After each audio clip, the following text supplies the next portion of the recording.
Hello everyone, in this video I'll be ranking the skill proficiencies in Baldur's Gate 3 on a tier list. So some of these are really good and some of them are just decent at best. Now I want to be starting off here with athletics. I'll be explaining what each of these does and my overall thoughts on them. So the athletics here, this gives you the ability to shove a little bit further, and when you're jumping from a high distance it gives you a better chance of not falling on your back. So athletics is pretty good. Shoving, resistant being shoved, for that reason it's extremely powerful in combat. I think it's definitely like an S to A tier. Depends on the build, it's definitely one that you want to always have, so I'm going to put it in A tier, as not every class benefits from it, but I would say the best benefits would be your strength based classes. Acrobatics, kind of in the same realm, but acrobatics is, let's say there's an ice surface on the ground and you're walking across it, you're going to be rolling your acrobatics checks to make sure you don't slip and fall on your butt. So acrobatics is pretty useful in that regard for being able to just move around freely on the board. So acrobatics, pretty good. Acrobatics and athletics are both A tier because they're very useful. They're not essential though, as some classes will be doing things like Misty Step, which would completely circumvent the benefits of acrobatics.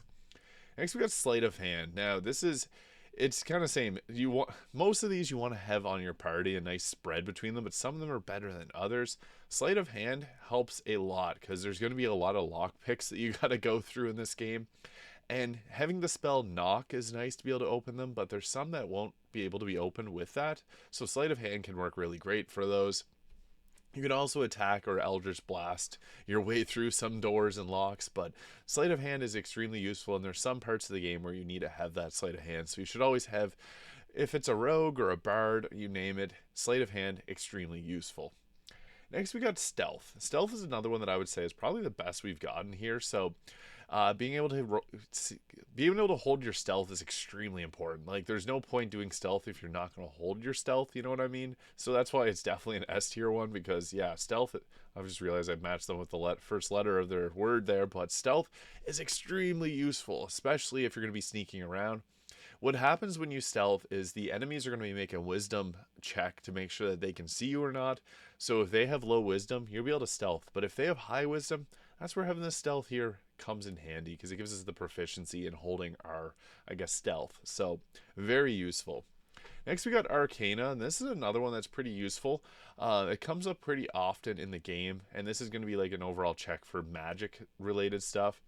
It's A tier for sure. Gale is going to be probably the one to get a lot of Arcana checks for you, so make sure that he has that equipped or selected on his spec if you respect him, because Arcana is very useful. Same with History. History, it's about the history of Baldur's Gate, so if you have a high history skill, you're going to be able to pick up on things that happen that are talking about, let's say, the city of Baldur's Gate. So you get to get some unique dialogue options, and I think for that it's probably like Arcana comes up. I feel like Arcana comes up a little bit more frequently than History, but it's still a very common one. So for that, I'll put it in the A tier. Next, we got Investigation. So Investigation is really good because it allows you to pick up on certain things that you wouldn't normally pick up on. So Investigation gives, I would probably say Investigation is S tier. Now, there's one that is similar with Perception. Perception checks, you may think, since they come up so frequently, perception checks aren't as good because you can usually tell, like, if there's traps nearby whenever you have a perception check. And typically with perception, one of your teammates is going to pick up on it because perception is rolled for everyone.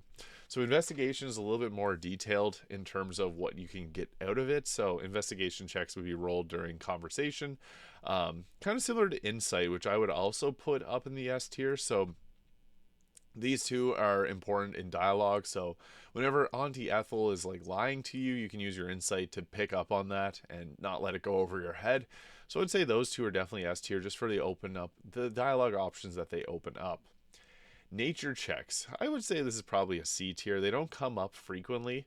Nature checks, survival checks as well. Survival, I'll get to it when I get to it, but I have a cool tip for you guys. But nature checks aren't very frequent. I would say they're probably like the least frequent of the skill checks. Religion, same thing. It's not as common, but there's some interesting uses, like in the Shar Temple, and even in Act 3, religion has some pretty decent ones, but nature just doesn't have that much going for it. So I'd say religion's probably B tier, because Arcana and History come up a whole lot more frequently, but nature's not that bad. Animal handling. I'm going to put this one in F tier. My honest opinion, animal handling is great. It opens up some unique dialogue, but if you're going into speak with animals, if you use the speak with animals spell, you don't even have, this doesn't matter anymore.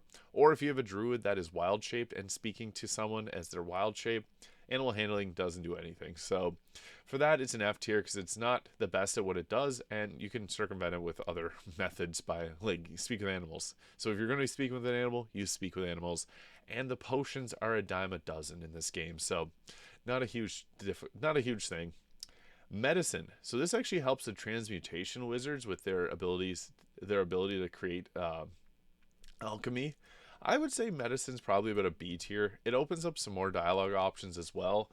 There's some moments in Act 3 where medicine's pretty important, and even in Act 1 there's some options for medicine. So I would say it's a pretty common one, but just not as common as Arcana or History. So these are kind of, I'm basing them based off how frequently and how common you would encounter it in the game. So that's where these are going. Now, Perception. I'm going to also say Perception's an F tier. This is going against the grain with what a lot of people say online, because some people think Perception is good in theory. If you have a high Perception, it means you're going to be picking up on the traps and the little switches on the wall. Now, I played through Baldur's Gate 3 times, and Perception checks are rolled by your entire team.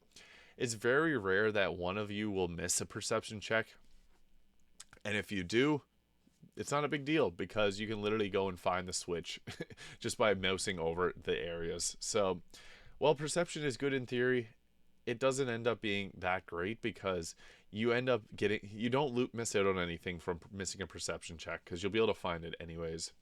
Survival is another one that I'm going to actually put in the F tier, and my reasoning being, so survival checks are what gives you the chests that pop up out of the ground. There's a lot of chests in this game that will pop up. They're not always that good. They don't give you great items. But the thing is, when you see you failed the survival check, just shovel. It literally will give you the chest. So pull out your shovel and shovel right there.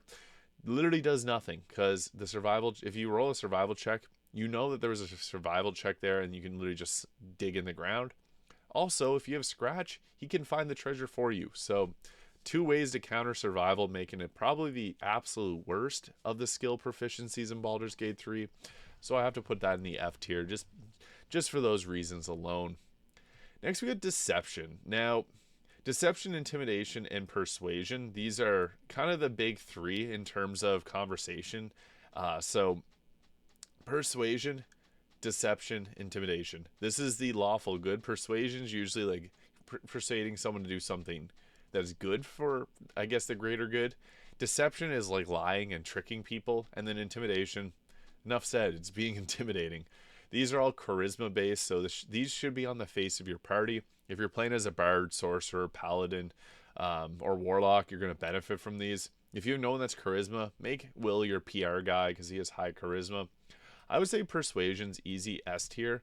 I like Persuasion because it ends up being usually the good options. Baldur's Gate 3 is a game where you can be evil, so I would say that Deception and Intimidation are also S tier, but just to focus on Persuasion, it opens up a lot of cool dialogue options that you normally wouldn't be able to get, so I think that that's a useful one. Deception as well, I would say probably in the tier I would give Persuasion, Deception, Intimidation.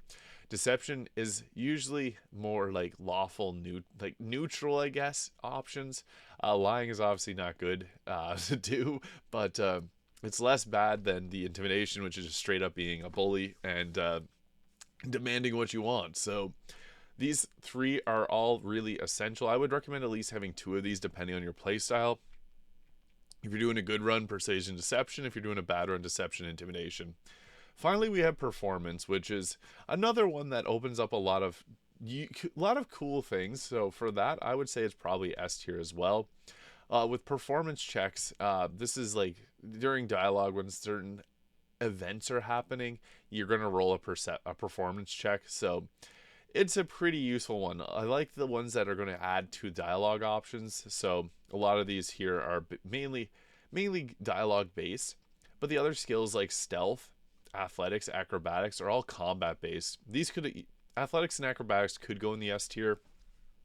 Like any of these could be S tier if they suit a playstyle that you like. Like if you're a big history buff in in Faerun and you want to really go that route, then that's S tier. But I think that the ones that come up the most are going to be these here. This is after playing this game multiple times, but again, with animal handling, go into your wild shape form or use speak with animals. It completely negates that. That becomes useless. Perception, even if you fail, you know what to do, basically, because you're going to walk into a room. If you fail a perception check, you know there's a trap there. So you can kind of go from there. Typically, walking around the edges of rooms will save you from traps, and you can press G to ungroup your team and move around. So if that happens, follow those tips. And survival. You can, if you fail a survival check, just pull out your shovel and dig. You're going to make that, you're going to be able to pick up the chest, and then also Scratch will take care of that. So there's the skill proficiencies in Baldur's Gate 3 ranked on a tier list. Let me know where you would move these around, because the skills could, you know, some people benefit more from a different playstyle, so I'm always curious to hear different people's thoughts. Thank you so much for watching. If you found this video fun or useful, please hit that subscribe button below, and I'll see you all in the next video.